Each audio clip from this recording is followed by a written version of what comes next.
আমরা রাজশাহীতে বেশ কিছু ঘর দেখলাম। তো প্রায় ঘরেরই মডেল একই আর কি, মানে এদিকে মানে প্লাস্টার মনে হয় কম করে আর কি। আমি যতগুলা বাড়ি দেখেছি প্রায় 100-র মধ্যে হয়তো 10টাও মনে হয় প্লাস্টার করা নাই।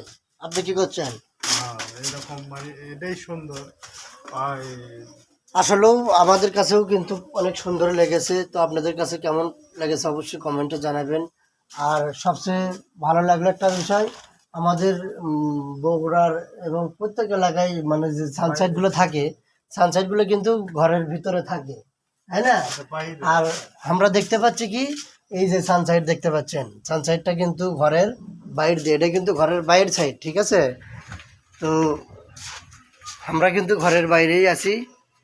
তো বন্ডিং সিস্টেম গাঁথনি অনেক সুন্দর, ফিনিশিং ভালো, অনেক সুন্দর ফিনিশিং। এগুলো প্লাস্টার না করলেও কিন্তু সুন্দর। তো এদিকে মাটির ঘর আর হলে ইটের ঘর, অনেক পুরনো বড় বড় মাটির ঘরও আছে ওইদিকে। আপনি মাটির ঘর দেখছেন? হ্যাঁ, দুতলা মাটির ঘরও দেখছি। মার আমার 2 তলা মাটির ঘরও দেখছে। তো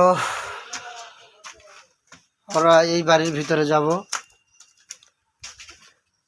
এই সাইডে দেখতে পাচ্ছি খামার, খামার ছিল এটা। দেখেন সুন্দর, অনেক বিশাল বড় মুরগির খামার করছে। এটা এজাউল ভাইয়ের খামার, এটা রেজাউল ভাইয়ের। তো এখন আমরা বাড়ির ভিতরে ঢুকলাম। এই যে সাইডে কবিতর আছে, দেখতে পাচ্ছেন, কবিতর কৈতর যেটাই বলেন।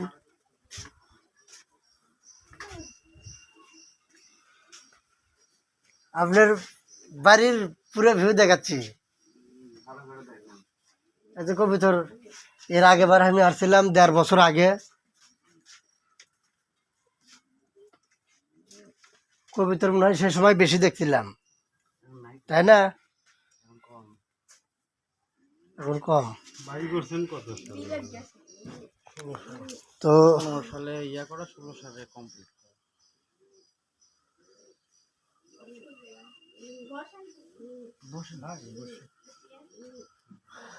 ওই দেখেন পাকা পাকা ডালিম ধরে আছে, ডালিম। আমরা সামান্য গাড়ি মোটরতে না হলো ডালিম উঠবে লাগে, ডালিম উঠবে লাগে, দেখা যাচ্ছে ডালিম। কি দেখামো?